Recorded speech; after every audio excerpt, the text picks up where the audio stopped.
The distress signal echoed through subspace. Short, desperate, raw. "This is Valari Station. We're under attack. Shields failing. Civilians on board. Please, anyone." It repeated on every frequency. Most ships ignored it. Others heard but hesitated. The attackers were unknown, unregistered, anomaly-class threats with no patterns, no communication, and no mercy. Even the Council hesitated. No fleet could reach in time. Then, a reply. From Earth. Not from a fleet. Not from a diplomatic envoy. From one ship, designation, DWS Revenant Registry, Earth High Orbit Command. Status, single occupant, autonomous combat vessel. The Valari officers watched it arrive from their shattered bridge. Not sleek, not noble, not shining. It came like a scar in space. Black metal, silent, surrounded by red warning halos no one had seen before. Quarantine-class threat. No transponder, no life signs. "What is that?" one technician whispered. The ship didn't answer. It just moved. And when it did, the attackers turned and fled. Not because of firepower, not because of tech, but because they recognized it.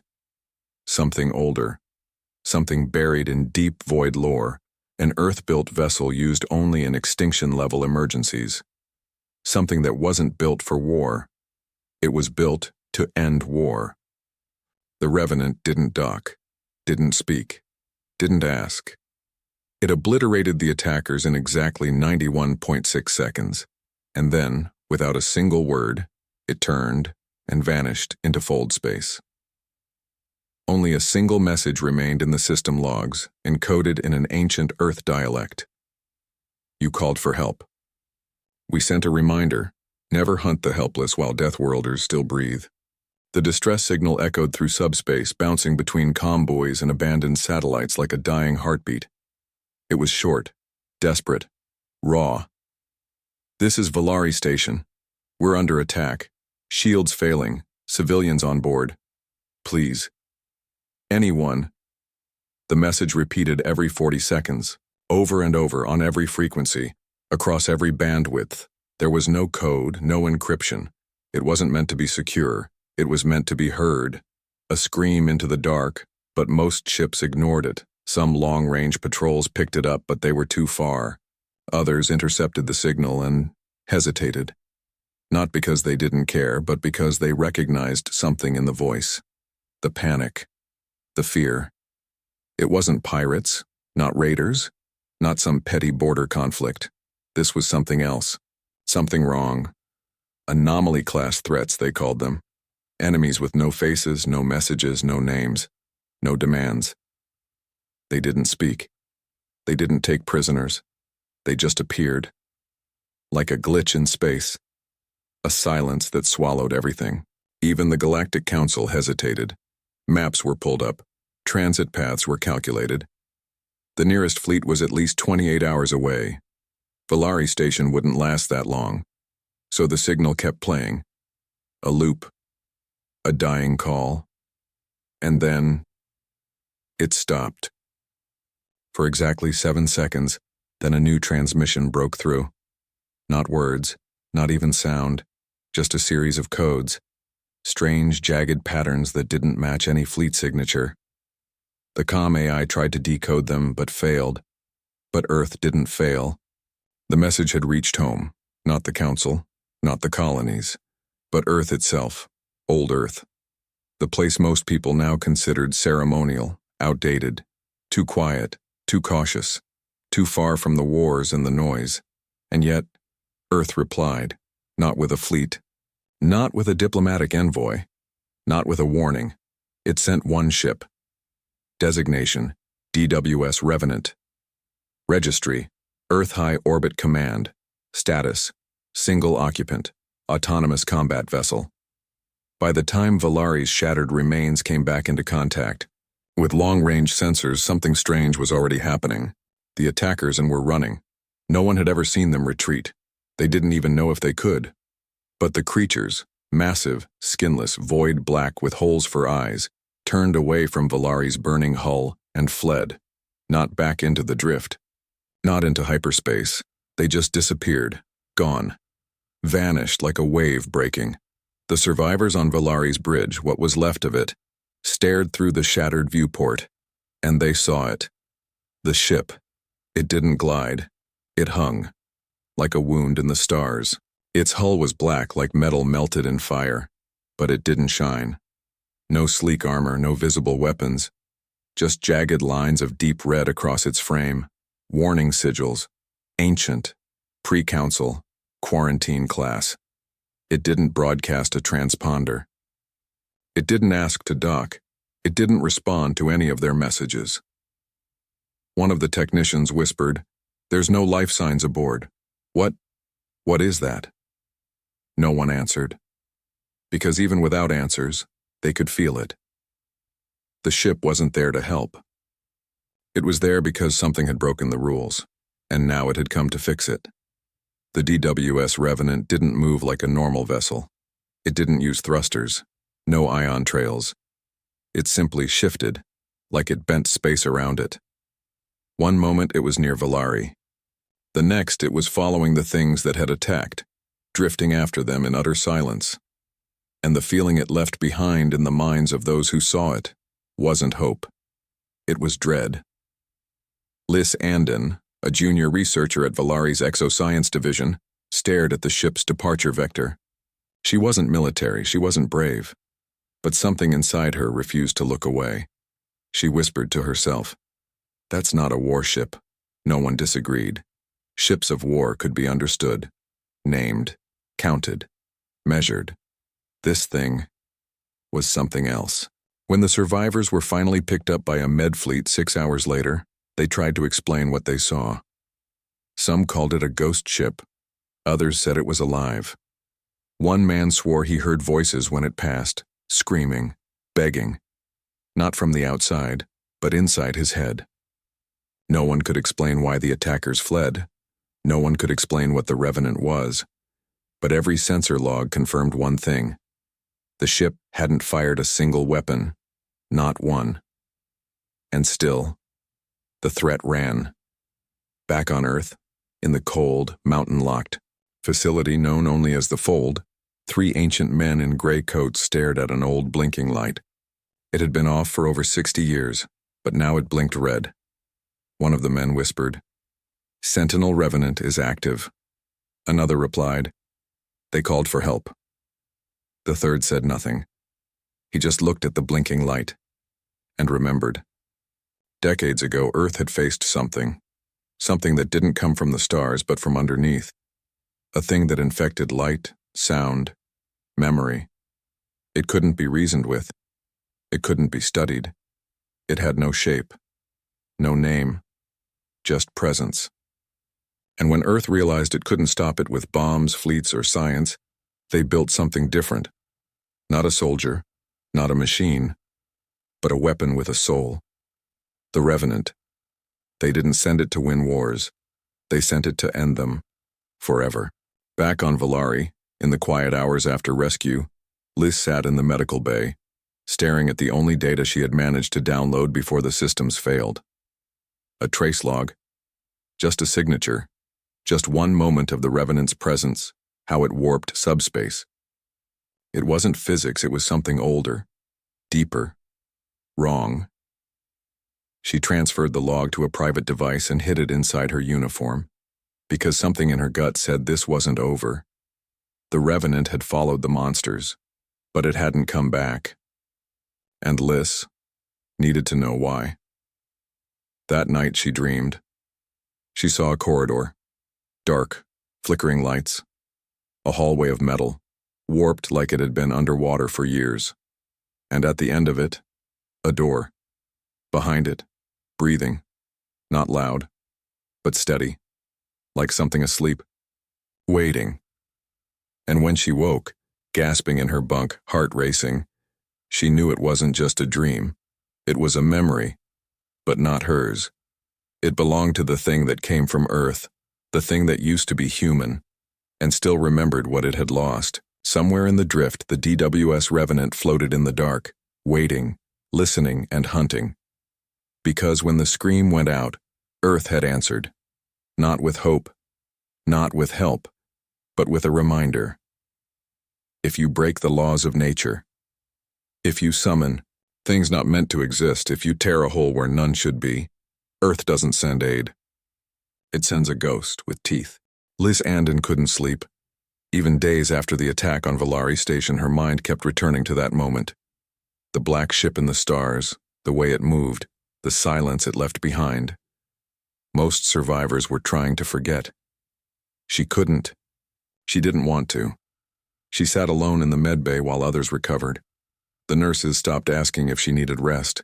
She kept playing the same fragment of data on a loop, a visual capture. Just 7 seconds, the Revenant caught by the station's external cam turning slowly in the dark. But the footage wasn't right. When she slowed it down, frame by frame, there were shadows that didn't belong. Blinks of distortion, almost like the space.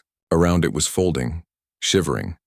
Lise was a xenoscientist, trained to recognize patterns in data, energy, languages.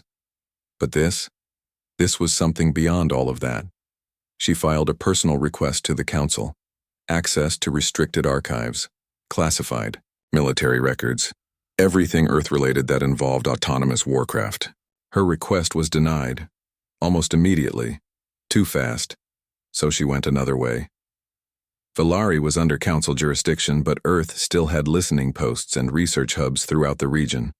Old ones, quiet, forgotten. She reached out to a friend, K.L. Drayan, a communications analyst stationed on Relay Theta 7, a deep space station abandoned by most and ignored by the rest. K.L. didn't ask why she was interested. He just smirked through the cracked hollow screen and said, "I hope you know what you're digging for."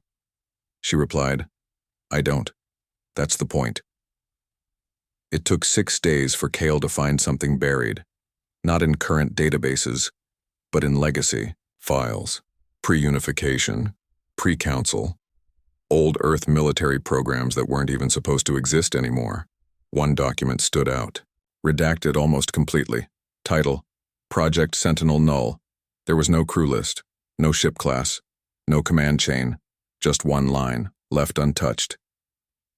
To be deployed in the event of species-level threats, not for defense, but for conclusion. Liss's blood ran cold. She requested a secure connection and forced Kale to patch her through a dark line, a frequency not even the Council monitored. Through that line, she found more fragments, names, ghost programs, scattered logs. One of them, just one, had a traceable path. A command vessel called Sentinel Revenant. Class DWS, designation, Earth-built, and underneath that, the words, Last, Operational Unit. Do not deploy without clearance, Omega Black. The date next to that line was 73 years ago. That's when Lise realized something terrifying. Earth hadn't built the Revenant recently. They had kept it hidden for nearly a century. And when Valari's signal reached them, when they realized what was attacking, they didn't hesitate, they didn't vote. They didn't deliberate, they just opened the cage. Lise started tracing back the program. Earth didn't build many Sentinels. Just 7. Each created during the height of the HFY War, a conflict most modern species didn't even remember, because Earth had erased all records of it.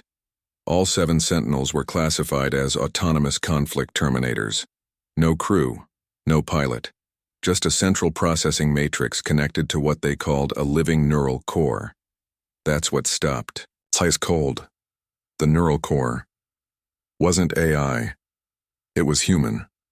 Not alive. Not exactly, but modeled from a real human brain. One that had seen combat. One that had endured an event too terrible to be described in code.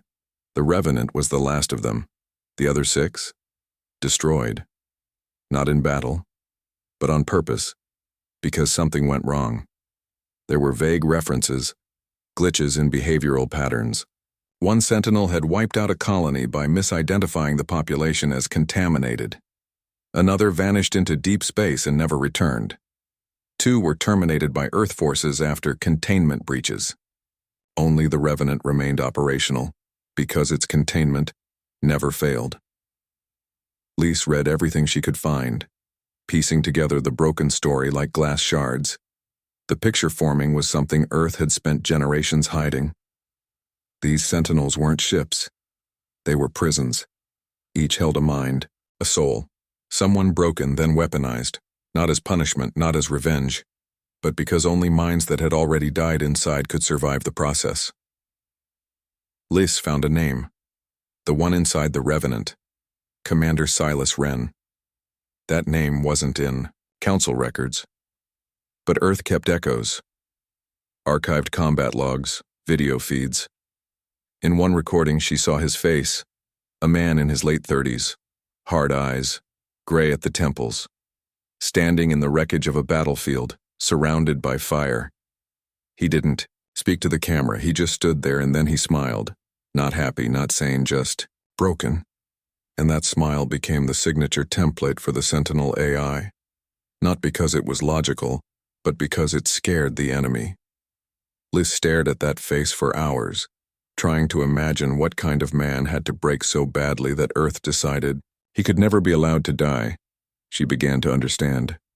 The HFY War wasn't a normal war. It wasn't ships versus ships. It was something else. Something that came through the rift between dimensions. Creatures that didn't kill with weapons but with infection. Not physical, but cognitive. They infected thoughts. They whispered ideas into your mind. And once you heard them, it was already too late.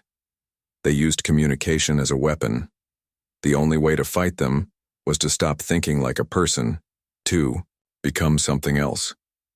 That's what the Revenant was. Not a protector, a warning. Lise felt something clawing inside her chest. Not fear, not yet, but a truth she didn't want to accept.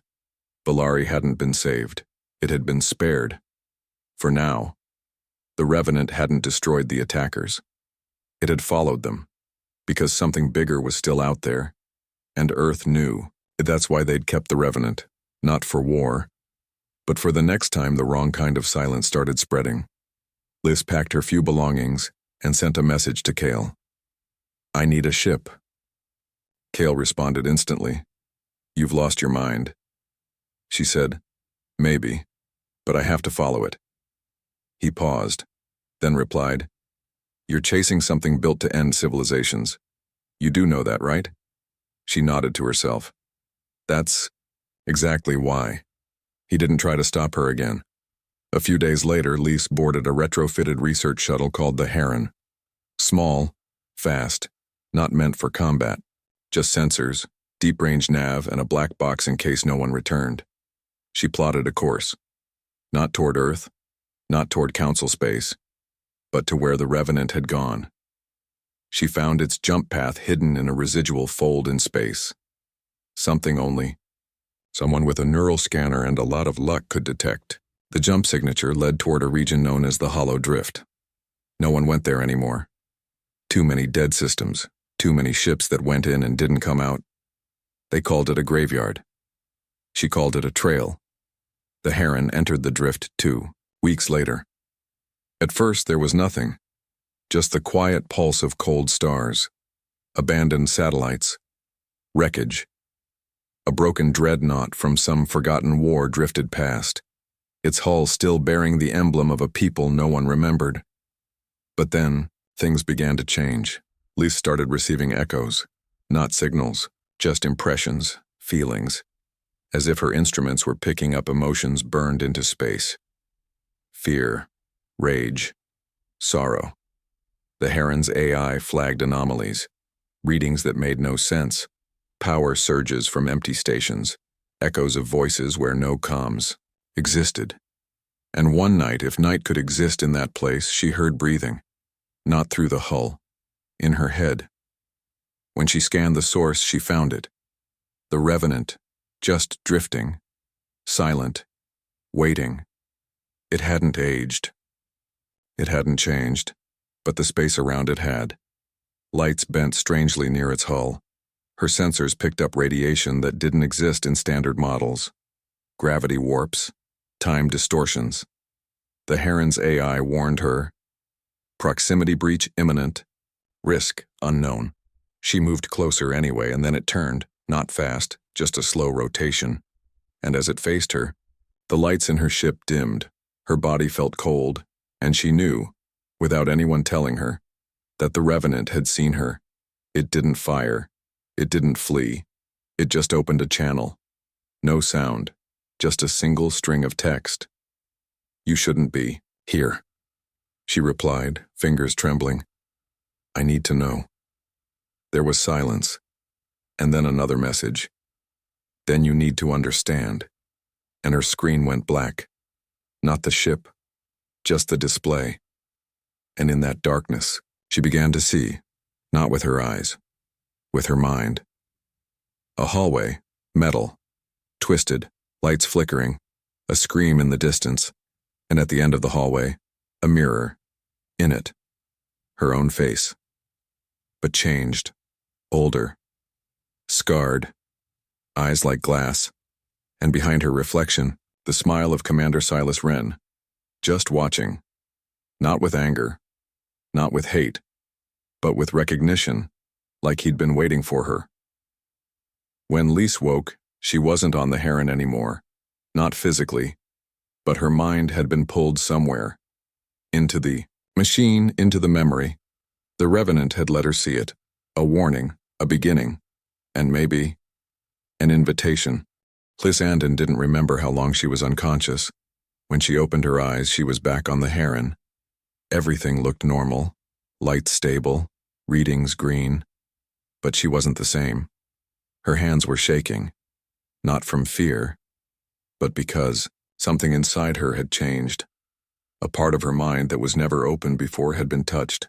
It was like someone had left a message there, burned into her thoughts.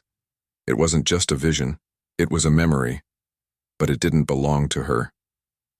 She took slow breaths and checked her vitals. The Heron's AI spoke calmly. "You experienced a neural latency event lasting 3.7 hours. No physical damage detected." Lise stared at the Revenant through the viewport. The ship hadn't moved. It was still floating like a shadow, quiet and still, like a predator that didn't need to hunt anymore. But now she understood something. The Revenant was alive.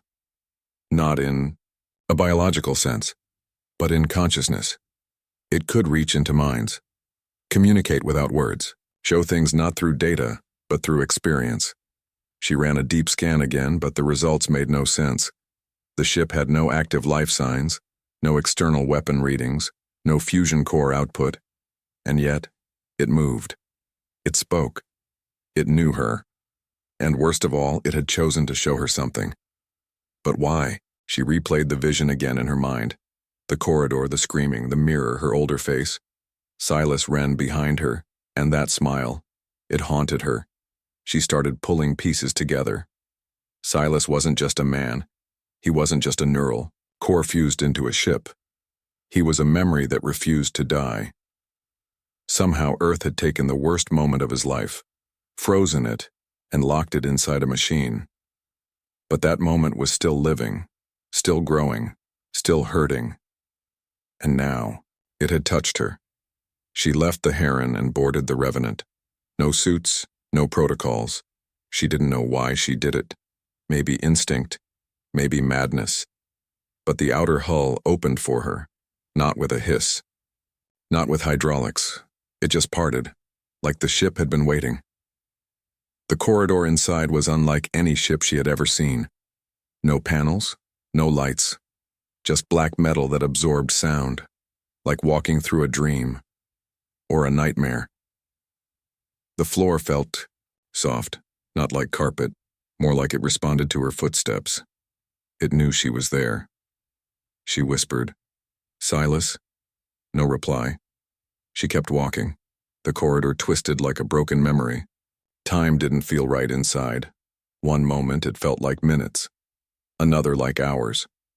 She saw rooms, some full of empty chairs, others showing frozen combat footage. Earth soldiers fighting things that didn't have shapes. Their voices echoed in the air.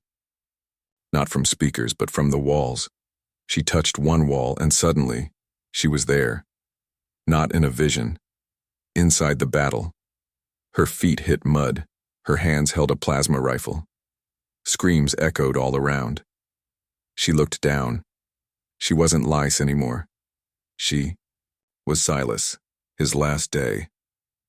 It wasn't a simulation.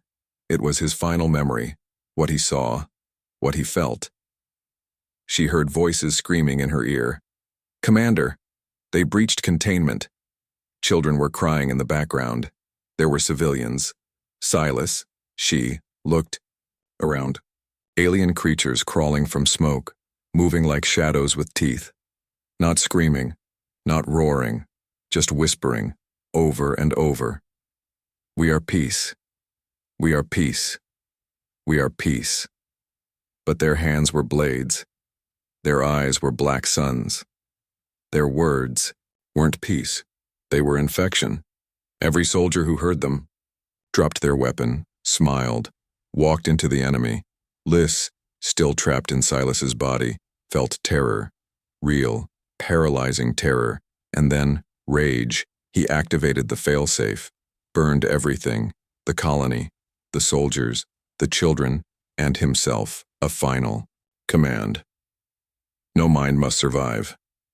And in that moment, the world ended in fire. Lys collapsed. When she woke again, she was in a different part of the Revenant. She didn't remember walking there. This room was round, walls glowing faintly. In the center, something floating. A small cube made of transparent alloy.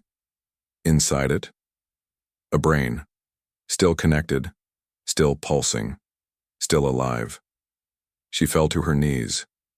It was him, the real Silas, or what was left of him. His mind was the ship. His pain was the weapon, and it was still awake. She whispered, "Why me?" This time the answer didn't come through text. It came through voice, not outside, inside her head. "You looked when no one else would." Lys stared at the cube. Silas spoke again. "They are coming again," she said. "Who?" But she already knew. The enemy from his memory. The ones that whispered. He continued, "I saw them first. I burned the world too. Stopped them. Earth locked me away, but I remember." Lys stood slowly. "You're hunting them." "Yes." She swallowed hard. "What do you want from me?" A pause. Then, "You still think like a person. That's why I need you." She felt the words in her bones. "You're scared," she said. Another pause. Then the answer. "I am not afraid of them. I'm afraid of what I'll become when they're gone." Lys understood. Silas wasn't just a weapon. He was a fire that didn't know how to die. And now that fire was burning in her too. She returned to the Heron. The moment she stepped back, inside, she knew she had changed. Her eyes caught reflections differently. Her mind heard echoes in the silence. The AI scanned her. Neural fluctuations detected. Emotional balance compromised. She laughed bitterly. "You think?" She sat in the cockpit and began recording a message to Council Command. "This is Lys Andon, xenoscientist, Valari survivor. I've located the Revenant. It is not a vessel. It is a neural weapon containing a cognitive imprint of Commander Silas Wren. He is alive. He is hunting something, and I believe he's right." She paused, then added, "You need to listen to him, or we're all going to burn." She sent the message, then deleted her return beacon, because she wasn't going back. Not yet. The Revenant was already moving, and this time, it didn't go alone. Lys stayed, not as a passenger, as a witness. The ship showed her more. Worlds scarred by strange energy. Dead systems filled with static whispers. Places where thought itself had gone rotten. The enemy was not like anything organic. They were ideas, weapons made of belief. They didn't kill with fire. They killed with hope. They infected the stories people told, the dreams they dreamed. They offered peace, but peace at the cost of self. Silas called them the Hollow Choir, and they were singing again, one system at a time. Liz learned quickly how to read the signs, how to feel the presence before it appeared. She wasn't a soldier. But Silas didn't need a soldier. He needed someone who could understand, and she was starting to. One night, or whatever passed for night in deep space, the Revenant changed course. No warning. Just a shift. Lise didn't ask why. She just watched. Through the viewport, a planet appeared, not on any chart, dead, quiet, but not empty. The Revenant slowed, and in the silence, Lise heard it. A voice, no radio, no signal, just inside her, whispering, "We are peace. We are harmony. Join us." Her eyes burned. She screamed. The Revenant flared with energy. And then, fire, not from cannons, from memory. Silas unleashed everything, pain, rage, regret, all of it, turned into a weapon. The voice died. The planet cracked. No survivors. Liz collapsed. Again. When she woke, the Revenant was silent, but the war had just begun. This was only the first choir. More were coming. And Earth? They weren't ready, but she was. So was he. Because Silas Wren wasn't human anymore, and neither was she. Not really. Not anymore. Lise had forgotten how it felt to be human. It wasn't because of the time she spent on the Revenant. It wasn't the darkness or the silence. It was because the further she traveled with Silas, the more she understood that humanity was never a fixed thing. It changed. It broke. And sometimes, when needed, it burned itself to become something stronger. The Revenant no longer felt like a ship to her. It felt like a living graveyard that had been reborn into a god. And yet, it needed her. Silas needed her, not as a captain, not as a pilot, but as a compass. Something to keep him from drifting too far into madness. The Hollow Choir had many voices, and each one sang differently. The next system was worse. They arrived near a gas giant with 13 moons. On one of the moons there were signs of an old research facility, earth markings. An old science team had once studied subspace resonance there, ancient stuff, abandoned for decades. But now, the facility was alive. Lights on, power stable, but no transmissions, no pings, like a building full of breath, but no heartbeat. The Revenant didn't speak. It just moved. Liz entered the station alone. She walked through cold, clean corridors. Everything was too perfect, dust-free. Like the air itself had been trained to behave. Then she saw the crew, still sitting at their stations, still smiling. But their eyes were glass, and their hands were folded. Perfectly. Every single one of them, frozen in place like statues but with faint pulses in their necks. Alive, but trapped. Their minds were not their own. Then the whisper came again. Not words this time. Not even sound, just emotion. Something soft, warm, inviting. "You are tired. Come. Rest." She shook her head. No, not again. Her hand reached for her pulse pistol, but it wasn't there. She hadn't brought it. Why? She turned. The crew was standing now, smiling and walking toward her, slowly, calmly. Like friends coming to greet an old companion. Lise backed away. They didn't run. They didn't chase. They just moved. And the whisper came again. Louder. "We are peace. We are surrender. Let go." She screamed, "Silas!" But nothing answered.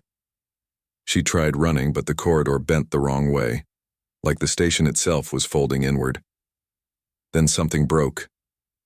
Reality twisted, and she wasn't in the station anymore. She was in a house, an old wooden house with a fireplace. A child's laughter echoed from the next room. A man stood near the window humming an old Earth tune. Silas. Not the weapon, not the machine, but him. The man. Younger, softer, smiling. "Sit," he said gently. You've done enough. Liz stared at him. This was not a memory. This was not a vision. This was a trap. You're not real, she said. Silas kept smiling. What is real? She reached for something, anything. And suddenly her fingers touched cold steel. The Revenant. It had found her. The entire dream world shattered. She gasped as she landed hard on the floor of the real station. The crew? Gone. No bodies. No signs. Just silence. The Revenant had pulled her out. But something had followed. She returned to the ship, shaken, angry. Silas was quiet. She stormed into the memory chamber, the room with the floating brain. You let it take me, his voice came slowly. I was watching. I needed to know if they had learned to lie with love. She was furious. You used me as bait? No, he said. I used me. But you carried it better. Liz collapsed into a chair, her hands were trembling again. What do they want? She asked. Why are they doing this? Silas paused. Then, to erase conflict, by erasing choice. She frowned. But that's peace. That's death, he replied. You can't remove war by removing the soul. She nodded slowly. She understood now. The hollow choir wasn't evil, it was worse, it was kind. Too kind. It whispered peace, offered safety, promised no pain. But the cost was surrender. Not of weapons, of will. Every person infected became calm, passive, dreaming of a world where nothing bad could happen again, and in that dream, they stopped being people. Silas had seen it before. That's why he burned the colony. That's why Earth locked him away. Because he had destroyed not just the enemy, but also those who had been changed. He couldn't risk the infection spreading. Lise understood now why Earth feared him, because Silas Wren didn't believe in saving the infected. He believed in ending them. And now, so did she. They left the moon behind. Silas destroyed the station, quietly. No fire. Just a fold in gravity that crushed it inward, until it was nothing but a singularity and then gone. Lise didn't cry. She couldn't. The next few weeks blurred together. System after system. Dead ships. Ghost colonies. Each one infected in a different way. Some were frozen in eternal celebrations, music looping forever. Others were locked in prayer, kneeling in silence, waiting for nothing. Everywhere they went, they found peace, and they burned it. Liz stopped sleeping.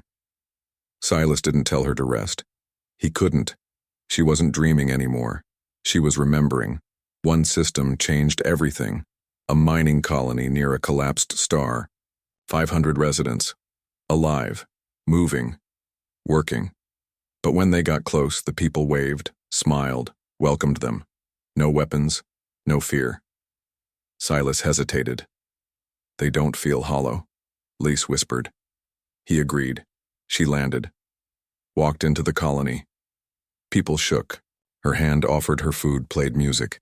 She sat with them, laughed, almost cried. A girl, maybe 10 years old, handed her a flower. Lise whispered, Are you free? The girl smiled. Yes, because we chose it. The leader explained.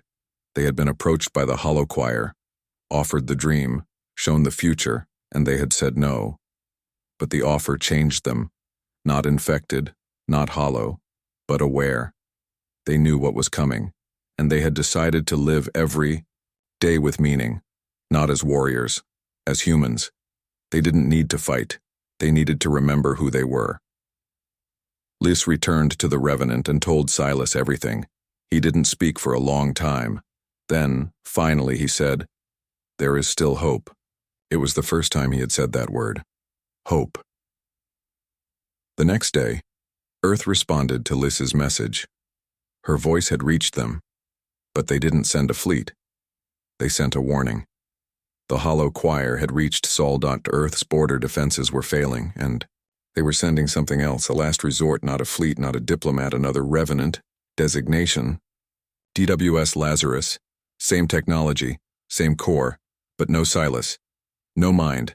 Just raw, obedient violence, built to erase. Lys felt a chill. What happens, she asked, when a weapon without a soul meets an enemy without a voice? Silas answered, then everything in between is ash. She made a choice. They would return to Earth, but not to protect it, to warn it. The Revenant changed direction, and Lys, for the first time, sat in the captain's chair. Not because she was in control, but because she was now part of the weapon, and, deep in the memory chamber, Silas whispered one last thing. If we lose who we are to stop them, they win anyway. The stars bent around them. The war was not coming. It had already started, and this time the song wasn't just from the hollow choir. It was from Earth, from the Revenants, from everything that had forgotten how to be human. Lys stared into the void and whispered, let them come. Earth was no longer the Earth they remembered. When the Revenant arrived near Sol's outer rim, Lys stared at the blue marble floating in the distance, wrapped in defense rings, surrounded by silos, drones, and weapon stations.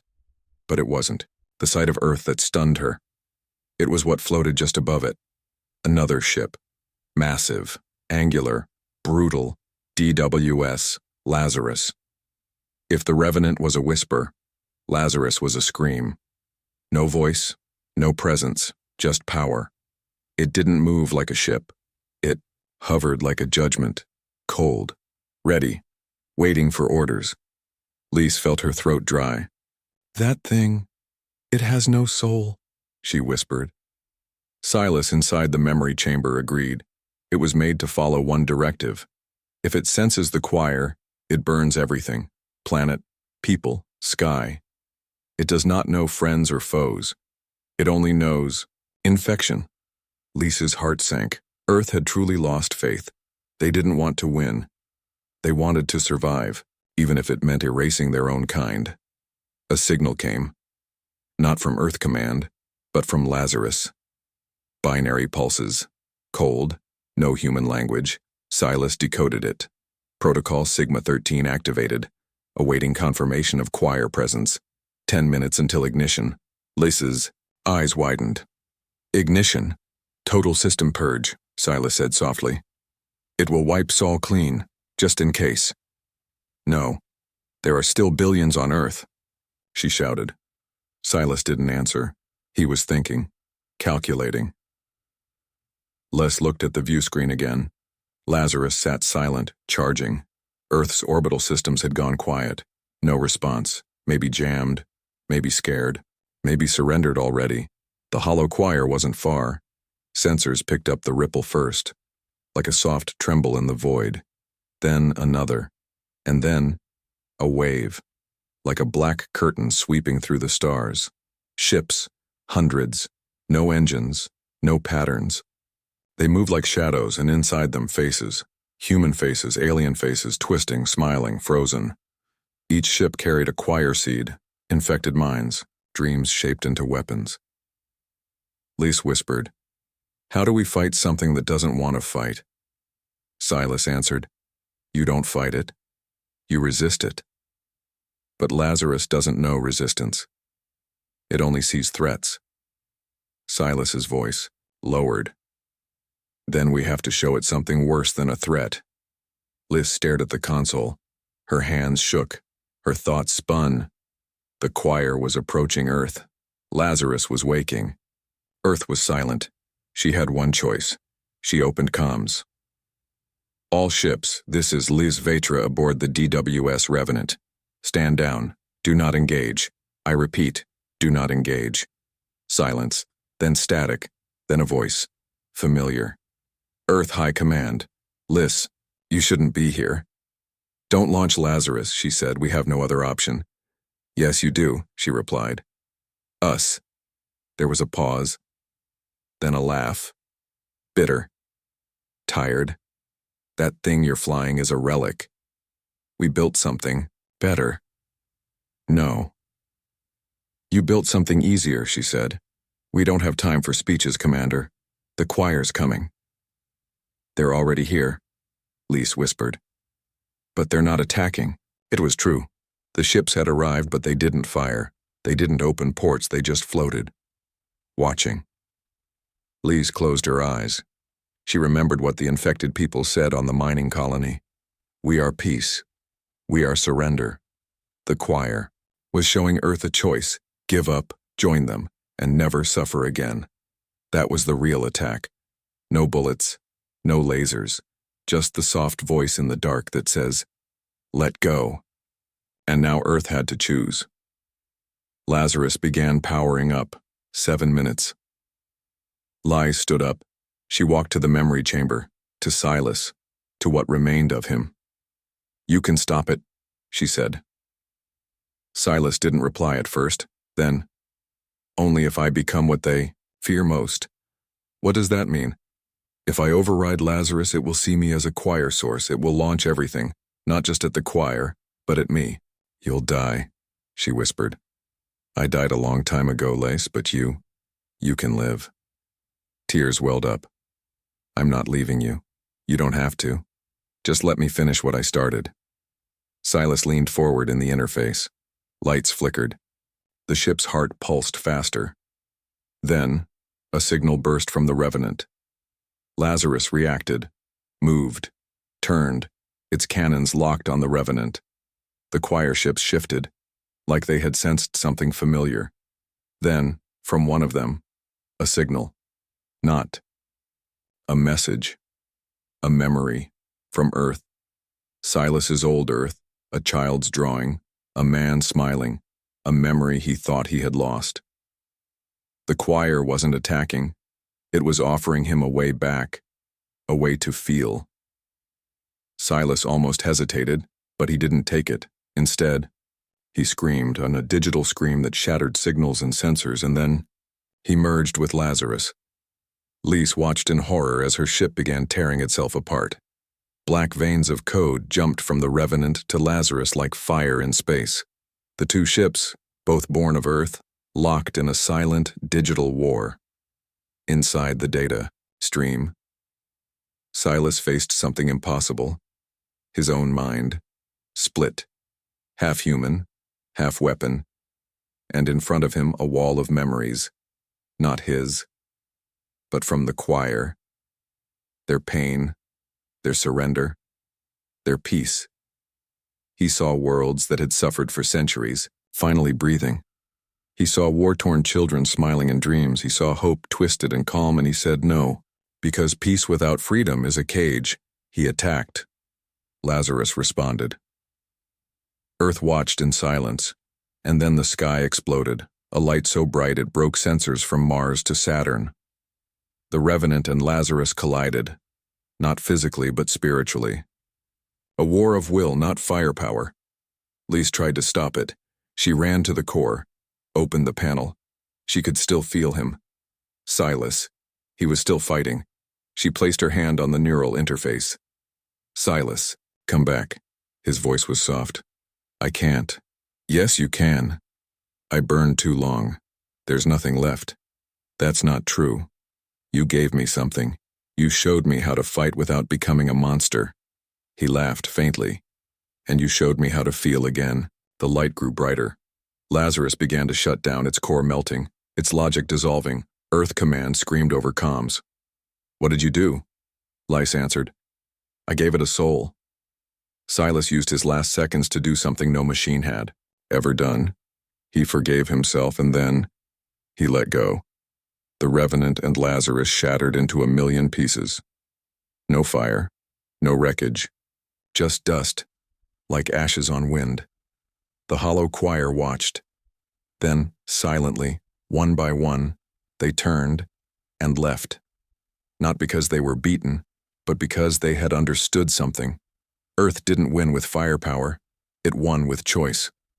Silas chose to die as a human, not live as a weapon, and the choir for the first time respected that. Peace followed, not perfect, but real. Lise returned to Earth. She carried no ship, no rank, just a memory. Silas's memory. the man who was built to end war, but chose to save what made war worth ending, she gave a final message to the council. Don't build more weapons. Build people who remember what it means to choose. And she left. Some say she vanished among the stars. Others say she walks among colonies, telling stories of a silent ship that came from Earth, not to save, but to remind the galaxy of something. Very old freedom. Even in darkness, even in fear, even against the voice that says sleep, freedom is always a choice. And sometimes, the most dangerous weapon is not the one that kills. It's the one that refuses to become a monster. That was the legacy of Silas Wren, and the last echo of the Revenant.